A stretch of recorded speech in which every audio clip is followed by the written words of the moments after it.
Welcome viewers. मैं आपका host Jitendra Kalra. आपका बहुत बहुत स्वागत है व्यूअर्स।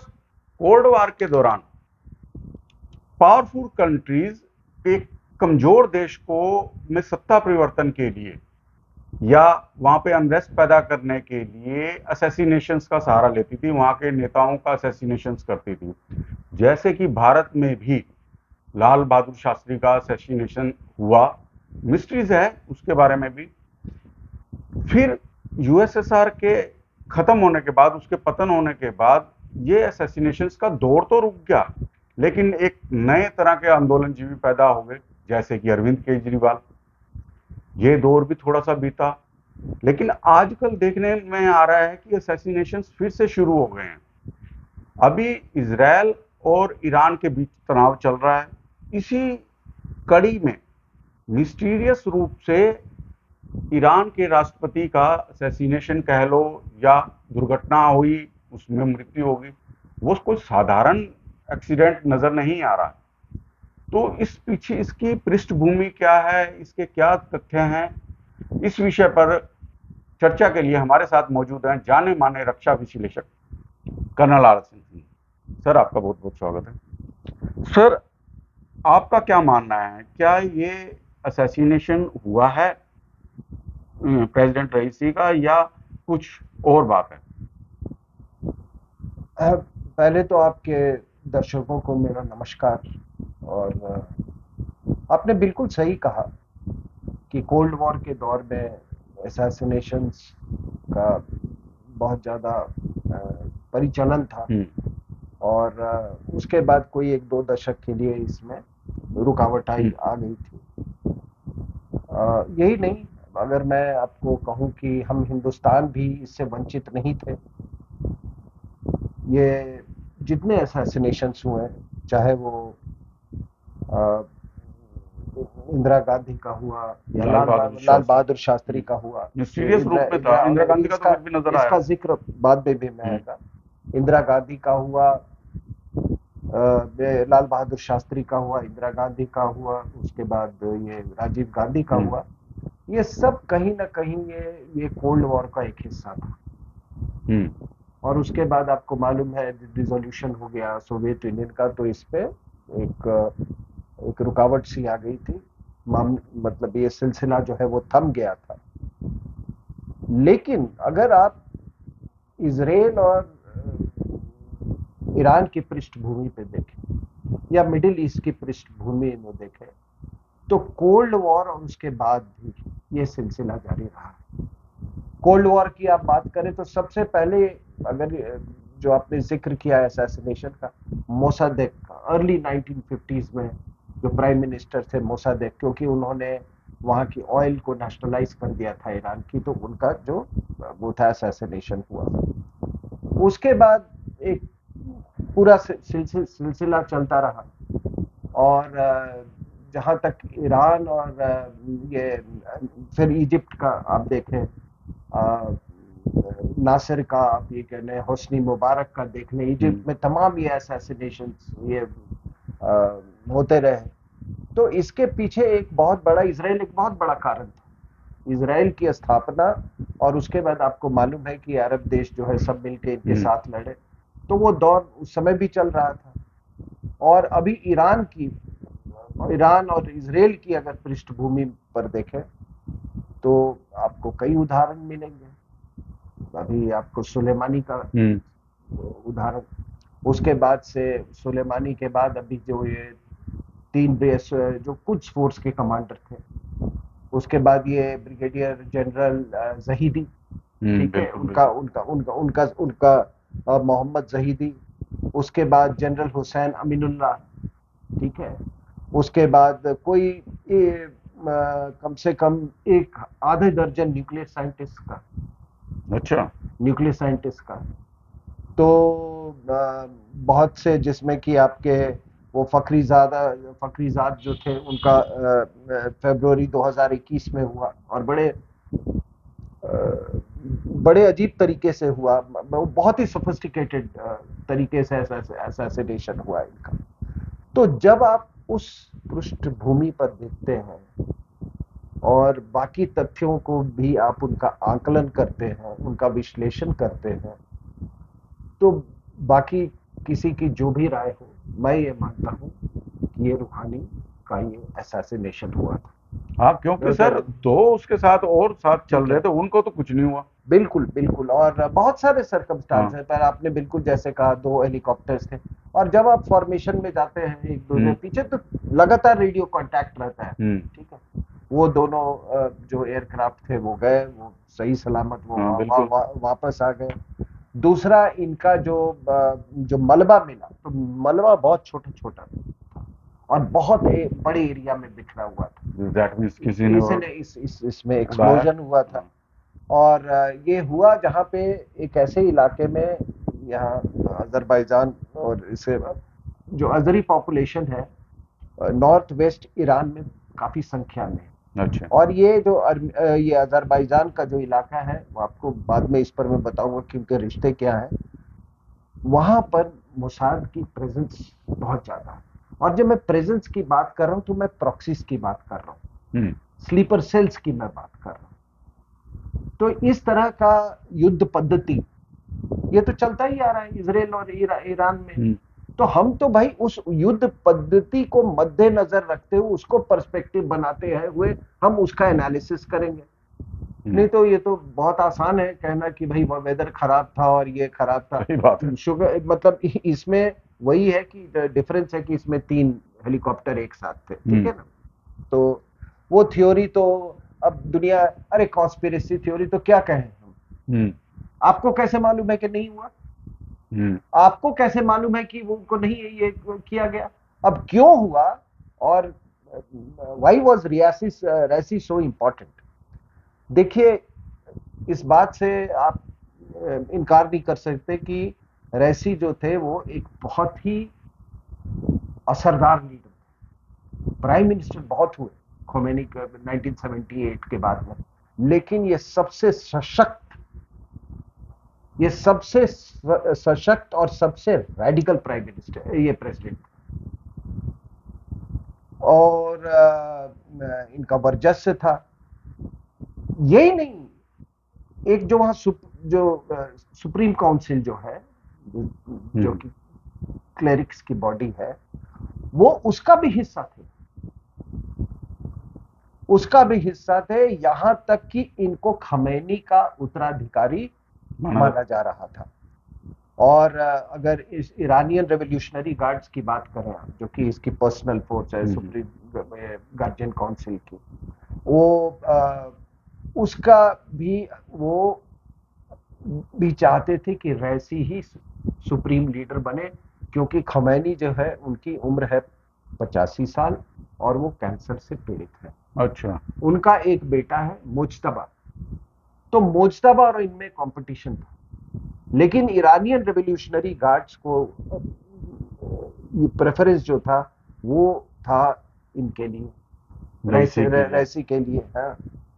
तो भाई एक उनकी मौत हुई, उसके साथ साथ फॉरेन मिनिस्टर वो अमीर अब्दुल्ला यहाँ का भी उनके साथ मारे गए।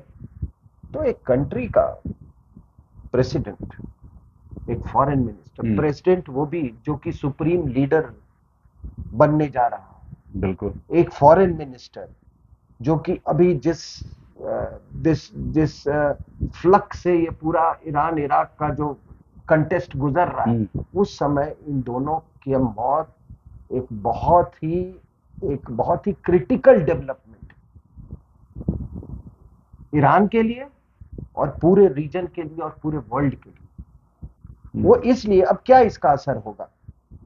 अब भाई कोई इतना बड़ा लीडर मारा गया, ठीक है ना, 78 के बाद जहां तक सुप्रीम लीडर का सवाल है, तो इतना बड़ा क्राइसिस तो कभी नहीं हुआ। तो इससे क्या होगा कि इनका जो फोकस जो होगा अभी, वो इंटरनल होगा। और लड़ाई तो आपको मालूम है जारी है। बिल्कुल। जो शैडो वार है वो तो चल ही रहा है, हमास का चल रहा है, हमास पर अभी भी वो बमबारी वो चल ही रहा है। बार बार उनको वार्निंग भी दिया जा रहा है, तमाम ताकतें हैं जो कि ये कह रही कि भाई इसको हॉल्ट करो ऑफेंसिव को। ये सब तो चल ही रहा बिल्कुल है बिल्कुल सर। इसमें। हाँ जी। तो ये इनका जो जब डोमेस्टिक इश्यूज इस मौत के बाद तो भाई पॉलिटिक्स पूरी फ्लक्स में है ना, तो डोमेस्टिक कंसोलिडेशन होगा। बिल्कुल। और ईरान में कंसोलिडेशन इतना आसान नहीं।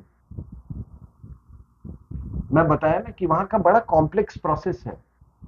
एक सुप्रीम बॉडी है, उसके नीचे प्रेसिडेंट है, उसके नीचे फिर प्राइम मिनिस्टर है, ठीक है। वो एक आइडियोलॉजिकल स्टेट है, थियोक्रेटिक स्टेट। सो जो पावर शेयरिंग है, और ऊपर से उसमें एक न्यूक्लियर एंगल भी है। तो ये कंसोलिडेशन इतना आसान नहीं होगा। मैं ये नहीं कहता हूं कि ये रेजिम अनरेवल कर जाएगी, और कर भी जाए तो मुझे कोई आज नहीं तो कुछ समय बाद अनरेवल भी कर जाए, मतलब वो बिल्कुल बिखर जाए ये रेजिम, तो भी मुझे आश्चर्य नहीं होगा। और यही नहीं, केवल प्रेसिडेंट और वही नहीं का मौत हुआ है। ये पिछले कुछ दिनों में आप देखो, जो कुछ सोर्स है, जैसे तमाम इंटेलिजेंस एजेंसीज होती है ना, तो ईरानियन रेवोल्यूशनरी गार्ड्स के, जो कि बिल्कुल ये उसमें जो उसका जो इंटेलिजेंस वीक है उसको कुछ कहते हैं, वो बिल्कुल चहेता होता है। वो सुप्रीम लीडर जो होता है जैसे खमेनी का, वो बिल्कुल सबसे नजदीकी आदमी, उसको मार दिया ड्रोन अटैक से। ये आपको मालूम है सुलेमानी को जनवरी 2020 में। उसके बाद जो नंबर 2 था कुछ का, और वो इंचार्ज थे इसके, वो पावर ब्रोकर थे, और यहाँ पे वो हथियार का, ये लेबनान, ये हिजबुल्लाह वगैरह को हथियार देने, उनको मारा गया सीरिया में। उसके बाद एक और जनरल थे हमीनुल्लाह, जो कि सीरिया के इंचार्ज थे, उनको मारा गया। एक मेजर जनरल हदी हज रहीमी थे, वो पैलेस्टीन, वो हमास को देखभाल करते थे, और पूरा ये बैठ के सीरिया से ये संचालन कर रहे थे, सीरिया से बैठ। तो वहां के जो उसमें है, मालूम है डैमस्कस में उन्होंने एयर स्ट्राइक किया, और वो जाके वो एम्बेसी में जाकर ठोक दिया उनको। तो ये पूरा का पूरा अगर देखें तो एक जो बिल्कुल जो डिसीजन मेकर्स हैं, जो आईज एंड ईयर्स हैं, जो पॉलिसी मेकर, सब एक तरह से सब उड़ा दिए गए, साफ कर दिए।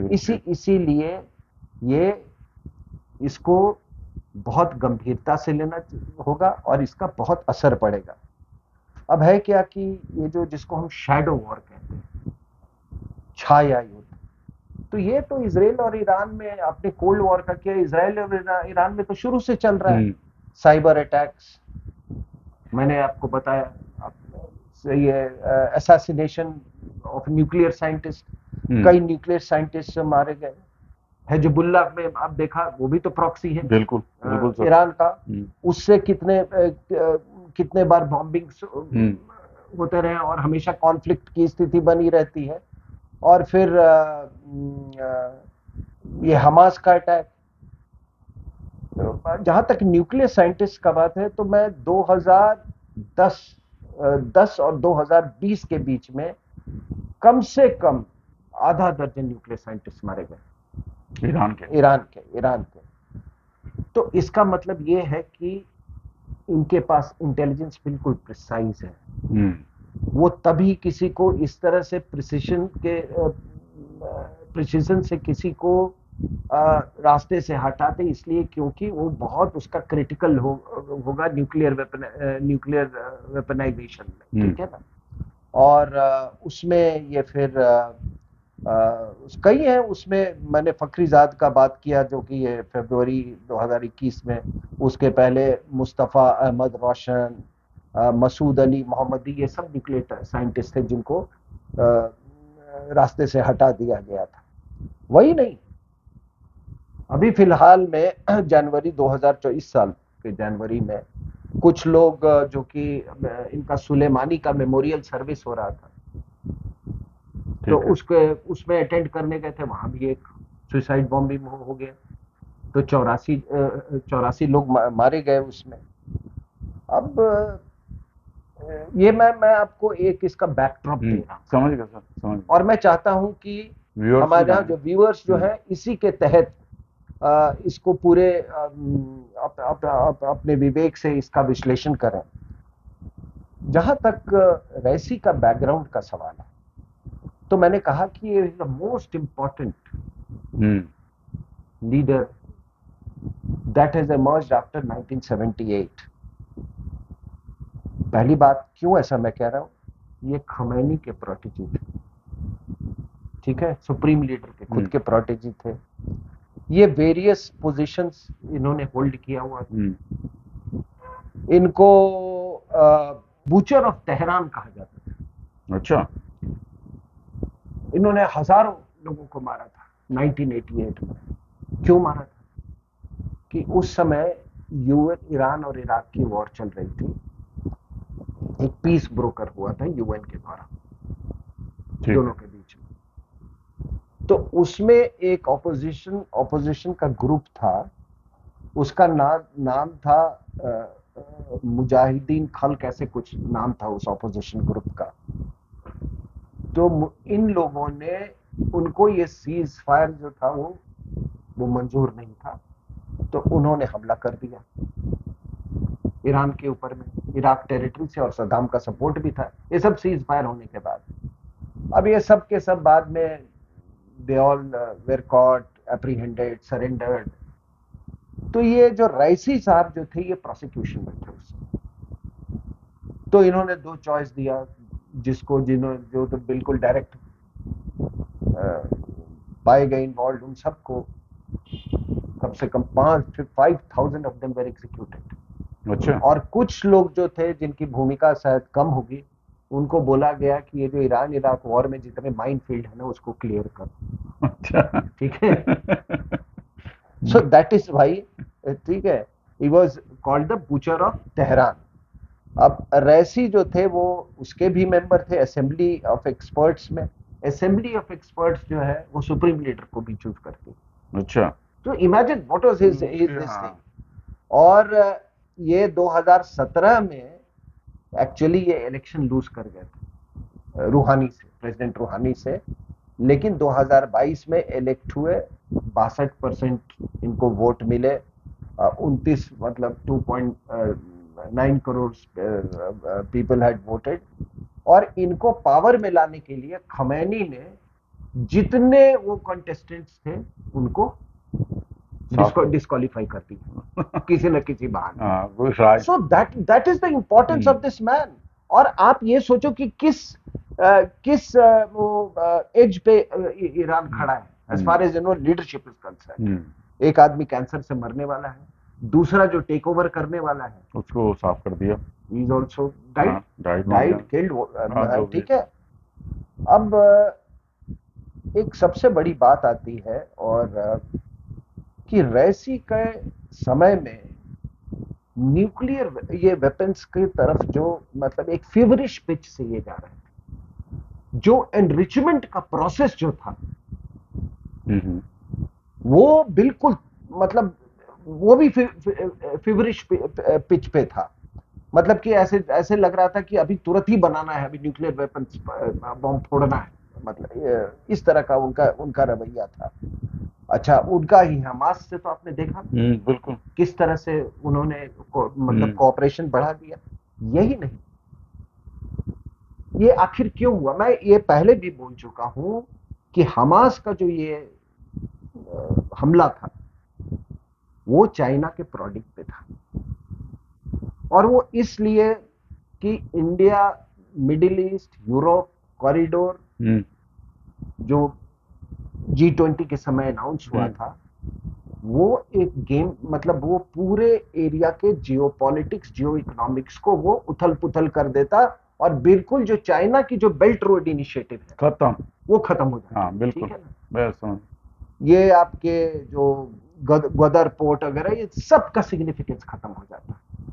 उसमें ईरान भी सफर करता क्या, और पूरी जो ये सेगमेंट जो है बेल्ट रोड की, जिगजियांग से लेके और ये आपके गिलगिट बल्टिस्तान से होते हुए और गदार से लेके जो फर्दर जाती है, दैट इज वो एक तरह से देखिए तो सबसे इंपॉर्टेंट सेगमेंट है चाइना के लिए, बेल्ट रोड इनिशिएटिव का, वो खत्म हुआ।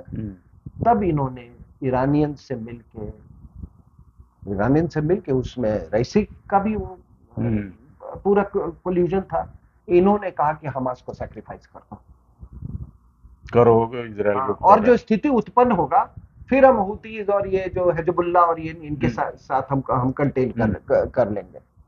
तो इसलिए वो, वरना कोई कोई इस तरह से सेल्फ डिस्ट्रक्शन थोड़ी इनवाइट करता है। सही बात है, उनको बिल्कुल। मालूम नहीं था कि इसका हश्र क्या होगा। लेकिन that is how the dirty world, जो डर्टी ट्रिक्स डिपार्टमेंट जो है वो काम करती है। तो इनके टाइम में हमास का ही है। इनके टाइम में सबसे बड़ा क्रैकडाउन जिसमें ये बुर्का वाला जो चला था, हिजाब वाला, ठीक है, ये जिसमें महेसा अमीनी वाला जो कांड हुआ था, बिल्कुल सर। 500 लोग मारे गए थे, 500 पीपल किल्ड, 22,000 अरेस्ट। अब है क्या कि ये जब मैं बात आपको कर रहा हूं, इसी बीच क्या होता है कि रईसी जो है पाकिस्तान का दौरा करता है। अच्छा। और पाकिस्तान का, और उसके पहले आपने देखा होगा कि ये टिट फॉर टैट ये चल रहा था। एक जैशे नाम का एक ऑर्गेनाइजेशन है कि जो कि झुंडुल्ला का वो एक ऑफशूट है, उसको पहले टारगेट किया ईरान ने। उसके बाद उन्होंने वो सिस्तान प्रोविंस में बलूचिस्तान लिबरेशन आर्मी पर इन्होंने अटैक किया। ये सब चल रहा था इस बीच में, और ये चलता रहा 2017 से ये चल रहा है ये मामला, ठीक है। और इसमें आपको बता दूं कि जो ये जैशे जो है, इसको सपोर्ट है अमेरिका का और इसको सपोर्ट है इजराइल का। जैसे ये प्रॉक्सीज खड़ा करते हैं तो इजराइल भी अपने प्रॉक्सीज खड़ा करता है, ठीक है ना। बिल्कुल। भाई ये है। तो एनीवे इसी बीच में ये दौरा करते हैं पाकिस्तान का, और पाकिस्तान के दौरे के समय बाकी जो अनाउंसमेंट हो उस पर मैं बाद में आऊंगा। उसमें कई चीजें हुई। पाइपलाइन की बात है, ये 2700 किलोमीटर पाइपलाइन की बात है।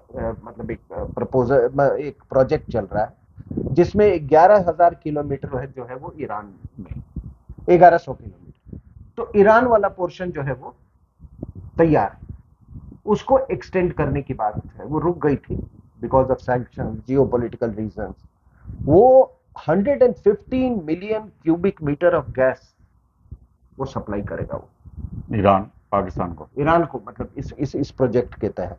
फिर ये भी कहा गया कि हम अपना वो है ट्रेड को हम 10 बिलियन डॉलर तक हम ले जाएंगे। अभी ट्रेड इज मिलियन, मेरे को लगता है इन मिलियंस है अभी उनका ट्रेड जो है। पिछले बार जो ईरान का एक्सपोर्ट हुआ था पाकिस्तान का, तो इट वाज जस्ट $352 मिलियन, बस, ठीक है ना। तो ये इन चीजों पे बात हुई। लेकिन आप समझो that during this visit, Raisi as president of Iran, he meets Asif Munir. अच्छा।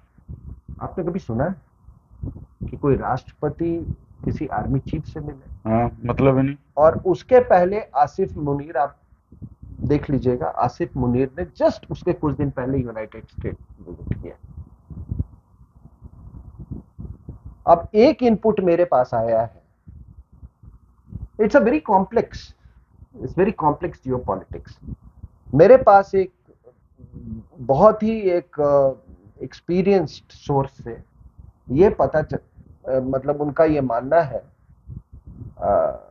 और ये आपको तमाम जगह में आप सर्च करेंगे, कि इन्होंने पाकिस्तान से ये न्यूक्लियर ट्रिगर असेंबली मांगा। अच्छा। तो या तो उन्होंने दे दिया या देने के प्रोसेस में थे। हाँ, क्योंकि पाकिस्तान की तो खस्ता हालत वैसे ही हो रही है, तो नहीं, ईरान ने देने के प्रोसेस में थे, और इसलिए भी उनको रास्ते से हटा दिया, साफ कर दिया। हाँ। अब जितेंद्र जी, मैं जब ये न्यूक्लियर ट्रिगर असेंबली की बात कर रहा हूं, तो जब ये इस मेरे सोर्स ने, मेरे बहुत ही प्रतिष्ठित सोर्स है, आप भी उनको जानते हैं, जब इन्होंने मुझे ये बात बताई कि ऐसी ऐसी कुछ चीजें हवा में हैं, तो मुझे ये याद आ गया कि जब मैं इंडियन डिफेंस रिव्यू में था,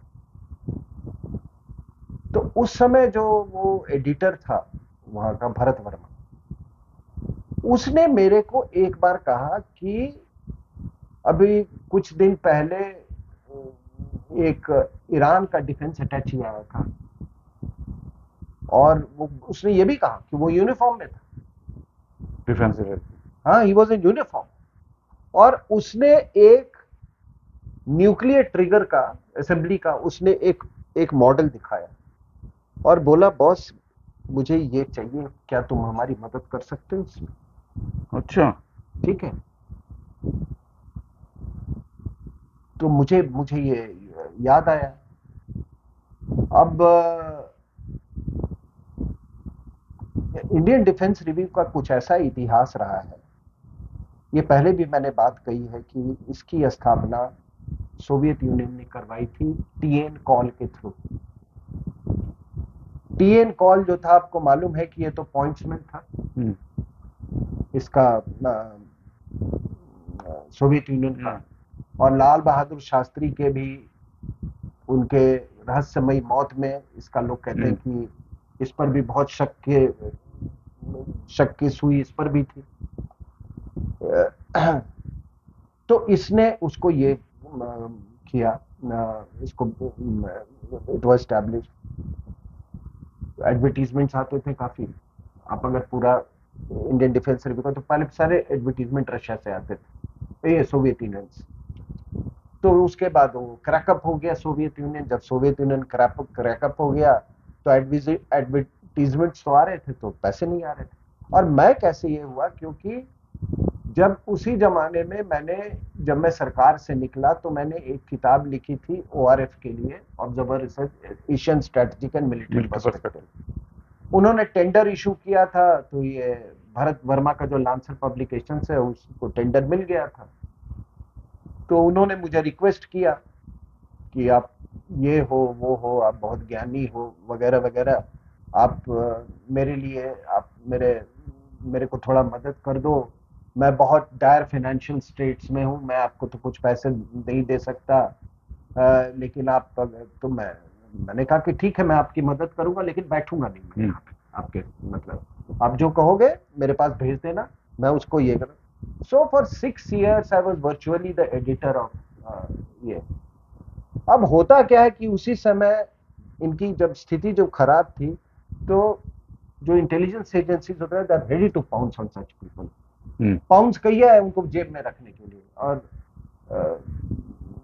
ऐसे लोग बहुत वल्नरेबल होते हैं, तो बिकने को तैयार होते हैं।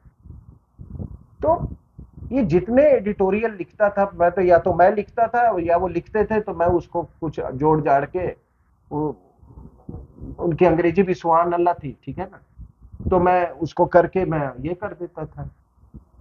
एक इशू में ऐसा हुआ कि मुझे उसने दिखाया ही नहीं, और उसने एक ये कहा कि एक एडिटोरियल क्या, China will attack India in 2013 और 12, अच्छा 12 जो भी। तो उन्होंने ये किया, ये निकलना था एडिटोरियल, और इसके पूरे परिवार को ग्रीन कार्ड मिल गया। आप बताओ, ये तो कॉमन सेंस की बात है कि एक बंदा इंडियन डिफेंस रिव्यू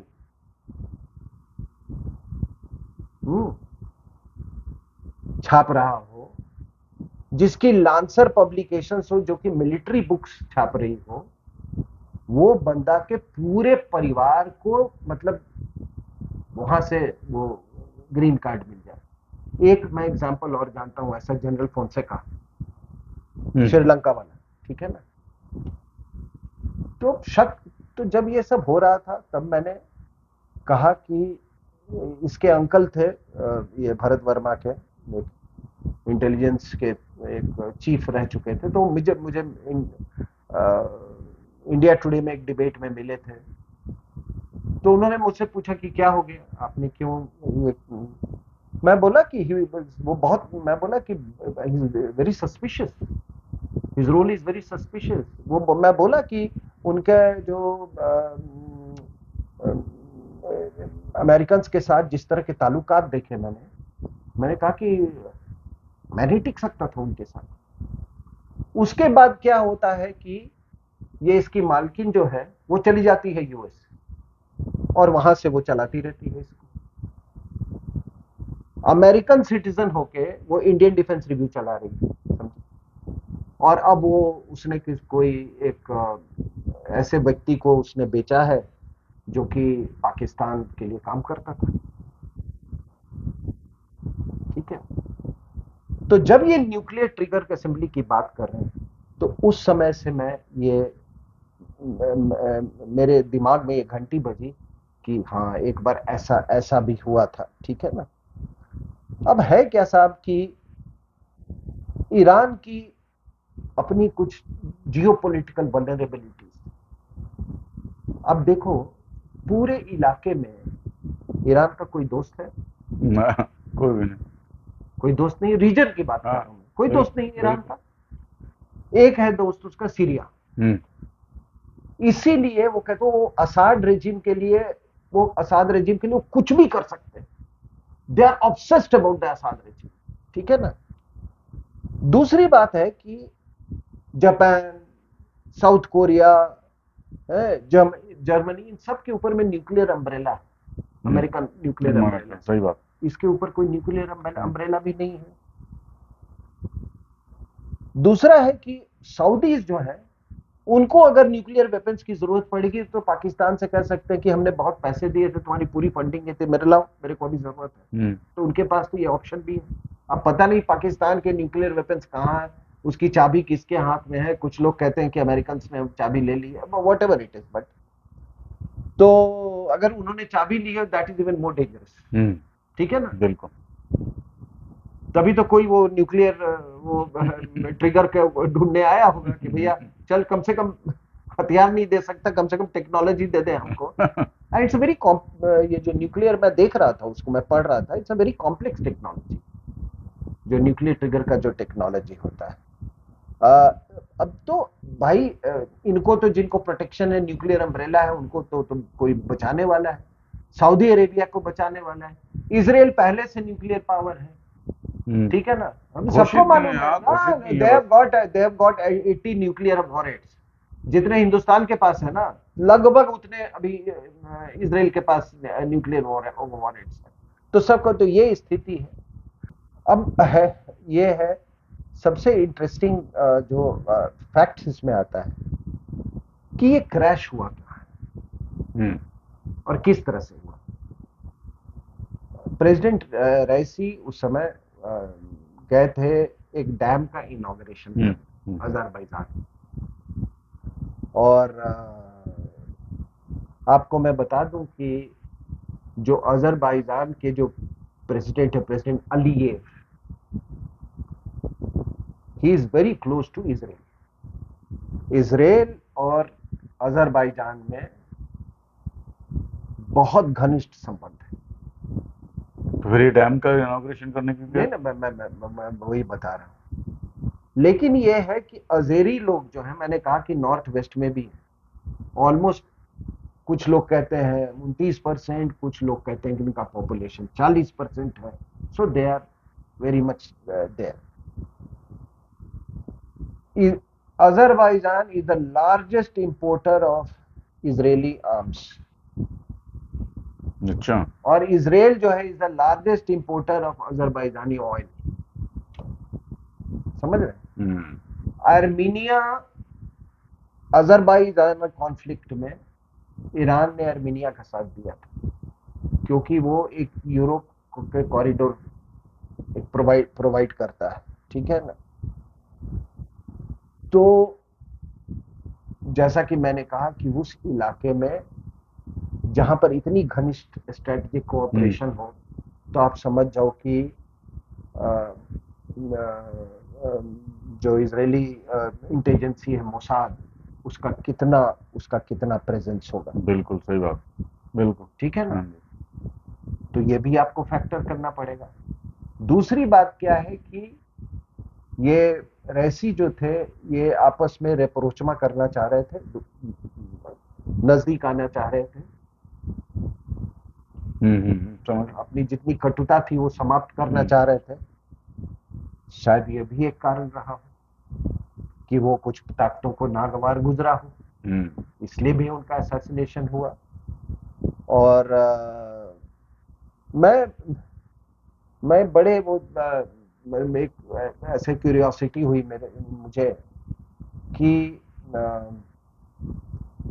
ये इजराइल का क्या रवैया है रूहानी की मौत को लेकर। तो उन्होंने ये सारी बातें कही हैं जो मैंने आपको कहा। उन्होंने पूरा, अगर टाइम्स ऑफ इजराइल आप पढ़ लें तो उन्होंने कहा कि ये वो आदमी था जो बुचर ऑफ तेहरान था, ये आदमी था जो कि बड़ी तेजी से चोरी चोरी यूरेनियम का इनरिचमेंट कर रहा था, ये वो आदमी था जो कि ईरान को न्यूक्लियर बॉम्ब के सबसे नजदीक ले गया था, ये स्टेट्समैन कम ये इस्लामिक रेडिकल था, ये वो आदमी था जिसने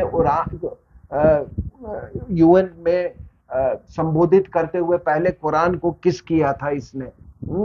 ये आदमी था जो कि 2017 में रूहानी से हारा था, ये वो आदमी था जो 2022 में फिर खुमैनी के मैनिपुलेशन से ये प्रेसिडेंट बना था। तो ये सारी उसकी पृष्ठभूमि उन्होंने इजरायलीज ने करी ही है। इसराइलीज ने इसकी की है।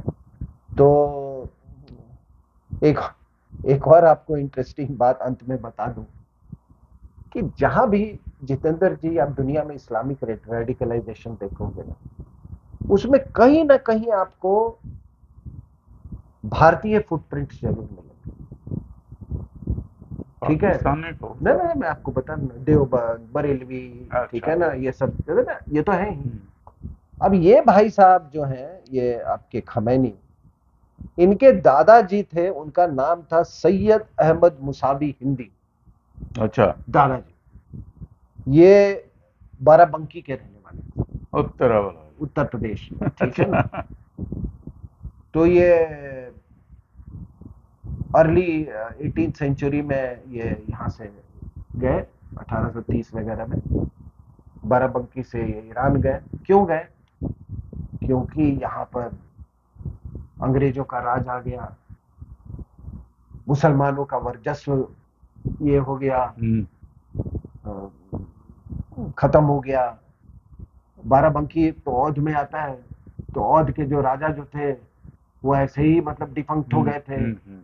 तो उन्होंने जिन कारणों से देवबंदी बना था सुन्नीस के लिए, उन्हीं कारणों के कारण ये हिंदुस्तान से यहाँ पर वो ईरान को वापस गए।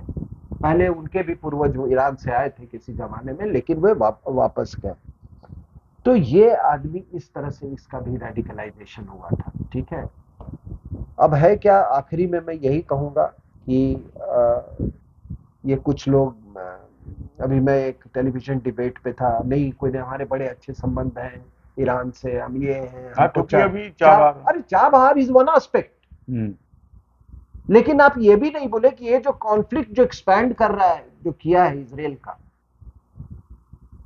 रईसी है इसको एक नए लेवल तक ले गया वो। और उसका असर क्या हुआ? क्या आपके 1 दर्जन जहाज आपके डिप्लॉयड नहीं है? बिल्कुल। ये हुतीज के चलते हुए रेड सी के कारण में के कारण। उसके बाद आप ये भी अभी आपने पढ़ा होगा कि अब देखिए ये एक्सपैंड कैसे, आखिर आखिर ये रैसी जो थे, आपके जो सबसे बड़े जो दुश्मन है पाकिस्तान, उसके आर्मी चीफ से मिल रहा है। और आप कह रहे हैं कि हमारे बहुत मधुर संबंध है, हमारी वो बहुत ये संबंध हमारा सिविलाइजेशन, अरे वो तो मालूम ही है। ये भी नहीं भूले कि 65 की लड़ाई में इन्होंने अपना एयरफोर्स तक दिया था पाकिस्तान को, हर वॉर में उनकी मदद की है इन्होंने। अच्छा। ईरान ने, और वो भी शाह के टाइम में। उसके बाद आप अभी आपने देखा, हम तो कहीं पे हमने अभी कुछ खबरें आई कि एक जहाज को स्पेन में रोक लिया गया। कहा गया भाई कि ये स्पेनिश अथॉरिटीज बोल रहे हैं कि इंडियंस इसराइल के लिए वो भेज रहे हैं, एक एक्सप्लोसिव भेज रहे हैं, इसलिए हमने रोक लिया। तो हमारे कुछ ऐसे संबंध है भाई, एक्सप्लोसिव्स की बात अगर करेंगे तो मेरा अपना मानना है कि अगर अगर अगर नहीं, ये सबको मालूम है कि इजराइल का जो योगदान था कारगिल कॉन्फ्लिक्ट में वो कितना अहम था। बिल्कुल सर। तो हमारे जो विपत्ति में काम आएगा, हमको भी उसके विपत्ति में काम आना चाहिए। तो ये तमाम अगर चीजें आप देखें तो ये इसको आपके दर्शकों से मैं ये अनुरोध करूंगा कि इसको इस तरीके से कि नहीं, मुझे नहीं लगता कि मैं वो ये सबोटाज है, मुझे नहीं लगता ये मोसाद का काम है, वेदर खराब था, इस चीजों में नहीं जाइए। बड़ा परिप्रेक्ष्य में इसको देखें। और जो न्यूक्लियर ट्रिगर वाली मैंने बात कही है, बड़े जिम्मेदारी से कह रहा हूं। इस इंसिडेंट के कुछ दिन बाद एक पुलिसमैन घूम रहा था उस एरिया में, और मैं आया तो बड़े परेशान थे। मैं बोला क्या हो गया? कहता है एक पुलिसमैन है, वो पूरे कॉलोनी में जाके कह रहा है, मेरे मकान मालिक को भी, आज भी वो मकान मालिक उनके पास भी गया, कहा कि आपने कैसे आदमी को किराया दे रखा, ये तो बहुत देशद्रोही आदमी है। ये सब उसी पीरियड में ये हो रहा था। So this Iranian coming, then that editorial, फिर ये ग्रीन कार्ड, और अब पाकिस्तान के बंदे को अब देखो इसको। तो मैं अपनी बात यही समाप्त करता हूं। मेरे पास बहुत सारे तथ्य हैं आपको बताने को, लेकिन समय की कमी होने के कारण मैं आज यहीं पर समाप्त करता हूं। व्यूअर्स, आपको सिंह साहब की बात से स्पष्ट तो हो गया होगा कि ये कोई दुर्घटना नहीं थी, ये असैसिनेशन ही था, और उसके कारण भी सिंह साहब ने बड़े स्पष्ट से बताए। आपके भी कुछ प्रश्न हो तो वो आप कमेंट बॉक्स में जरूर डालिए। Thank you sir.